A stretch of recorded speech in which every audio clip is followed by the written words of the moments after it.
یہ خالد بھی پتھر کا پجاری ہے، یہ خالد بھی پتھروں کے سامنے سر جھکانے والا ہے، لیکن جب نور نبوت سینے میں اترا، جب کلمے کا نور سینے میں اترا، جب ایمان کا نور سینے میں اترا، تو یہی پتھر کا پجاری سیف اللہ بن گیا۔ موتا کی جنگ ہو رہی ہے۔ موتا مدینہ سے کوئی 700 میل کے فاصلے پر ہے۔ اردن میں ایک جگہ ہے موتا، جہاں روم 1 لاکھ ہیں اور مسلمان 3000 ہیں۔ 3000 کا لشکر 1 لاکھ سے ٹکرا رہا ہے۔ اللہ کے نبی نے لشکر کو روانہ کیا ہے اور آپ نے فرمایا کہ تمہارا امیر ہے زید بن حارثہ، یہ شہید ہو جائے تو پھر جعفر میرا چچا کا بیٹا علی کا بھائی یہ شہید ہو جائے تو پھر عبداللہ بن رواحہ یہ شہید ہو جائے تو پھر جس کو چاہے مرضی امیر بنا لینا۔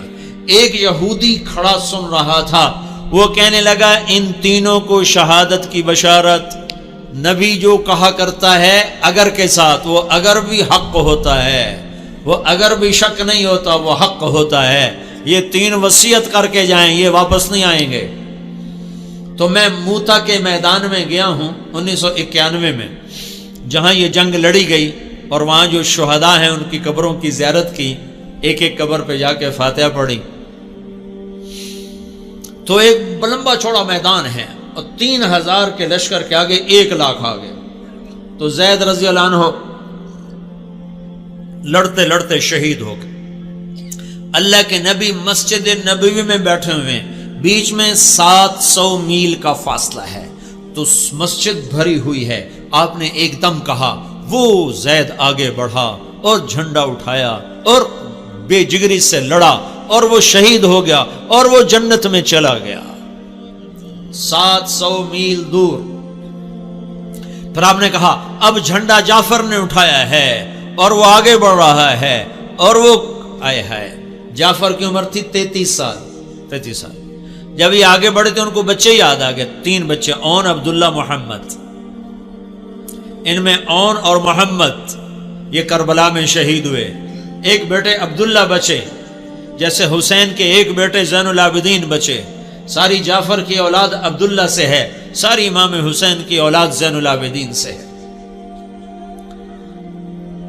3 چھوٹے چھوٹے بچے تھے، اور بیوی اسماء بنت عمیس 21-22 سال کی عمر تھی۔ تو ان کو بھی بچے یاد آئے کہ چھوٹے چھوٹے بچے بشری چیز ہے، یاد آ گئے۔ ایک دم گھوڑے سے چھلانگ لگائی اور اپنے گھوڑے کے 4 پاؤں کاٹ کے پھینک دیا کہ کہیں بچوں کی محبت میں واپس نہ چل پڑوں۔ پیچھے جانے کا راستہ بند کر دیا اور جھنڈے کو ہلایا اور تلوار کو لہرایا۔ یا حبذ الجنت واقترابها طیبۃ وبارد شرابها الروم روم قد دنا عذابها کفرۃ بعیدۃ انصابها علی الا قیتها ضرابها۔ آج روم تیار ہو جاؤ، آج میری تلوار تمہارے خون کی پیاسی ہے، اور اے جنت تو بھی تیار ہو جا، میں تیرے میں آ رہا ہوں، تو میرے استقبال کو تیار ہو۔ اے روم تم اپنی موت کے استقبال کے لیے تیار ہو۔ اور آگے بڑھے تو لڑتے لڑتے ایک بازو انہوں نے کاٹ دیا، تو انہیں جھنڈا دوسرے ہاتھ میں پکڑ لیا، انہیں وہ بازو بھی کاٹ دیا، تو کٹے بازوں سے جھنڈے کو یوں پکڑ لیا ایسے، تو انہوں نے پیچھے سے آ کے وار کر کے پھینک دیا۔ تو آپ نے کہا جعفر شہید ہوا اور وہ گیا جنت میں۔ پھر آپ نے کہا اب جھنڈا اٹھایا عبداللہ بن رواحہ نے، اور وہ آگے بڑھا اور قتال کیا اور قتل ہوا اور وہ گیا جنت میں۔ تیسرے سردار کے شہادت پر جھنڈا گر گیا، آپ خاموش ہو گئے، جھنڈا گر گیا۔ ایک صحابی کا نام ہے ثابت بن اقرم انصاری، جنگ بدر کے صحابہ میں سے، وہ عقاب کی طرح جھپٹا مارا اور جھنڈے کو یوں اٹھا کر بلند کیا اور کہا کون جھنڈا اٹھائے گا؟ سب نے کہا تو ہی اٹھا لے، تو ہی اٹھا لے۔ کہا میں نہیں اٹھا سکتا، کسی اور کو دو، میں نہیں اٹھا سکتا، کسی اور کو دو۔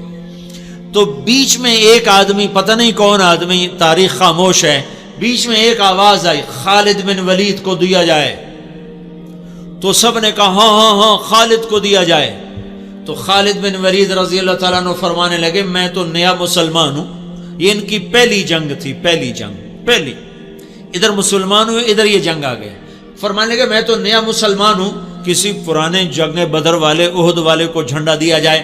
تو سب نے کہا نہیں نہیں نہیں نہیں نہیں، ہاں بھائی ٹھیک ہے، خالد خالد خالد۔ تو خالد نے جھنڈے کو لہرا کر تلوار کو جو یوں نیام سے یوں کیا نا، جب تلوار کو یوں کیا تو اللہ کے نبی نے مدینے میں کہا اور اب اللہ نے اپنی تلوار نکال لی، اور اب اللہ نے اپنی تلواروں میں سے ایک تلوار کو نکال لیا۔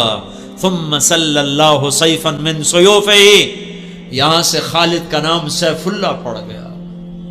جب یہ مر رہے تھے تو رونے لگے، کہنے کہ میں نے 100 سے زیادہ جنگوں میں حصہ لیا اور پہلی صف میں لڑا کہ شہادت پاؤں، پر میں آج بستر پہ مر رہا ہوں۔ تو علماء لکھتے ہیں خالد بن ولید 100 کی بجائے 1000 جنگ میں بھی شرکت کرتے تو یہ شہید نہیں ہو سکتے تھے۔ یہ سیف اللہ ہیں، اللہ کی تلوار ٹوٹ نہیں سکتی، اسے کوئی توڑ نہیں سکتا۔ ان کا لقب ان کی شہادت میں آڑے آ گیا۔ تو یوں تلوار کو جو بلند کیا تو میرے نبی نے اور اب اللہ نے اپنی تلواروں میں سے ایک تلوار کو نکال لیا۔ یہ پتھر کے پجاری سیف اللہ کہلائے، یہ محمد مصطفیٰ کی غلامی کا اثر ہے۔ کلن وعد اللہ الحسنی، 1.25 لاکھ انسانوں کا واحد مجمع نبیوں کے بعد جن کو زندگی میں مرنے سے پہلے اللہ نے وعدہ کر دیا، اے میرے نبی میرا وعدہ ہے تیرے تمام صحابہ کو جنت عطا کروں گا، سب کے لیے وعدہ۔ اور بدر والوں کے بارے میں اللہ کے نبی نے کہا میرے اللہ کا فرمان ہے بدر والے جو مرضی کریں میں نے ان کی بخشش کر دی۔ تو میرے بھائیو غلام رسول بنو، غلام رسول بنو۔ غلامی رسول میں دنیا اور آخرت کی عزتیں ہیں۔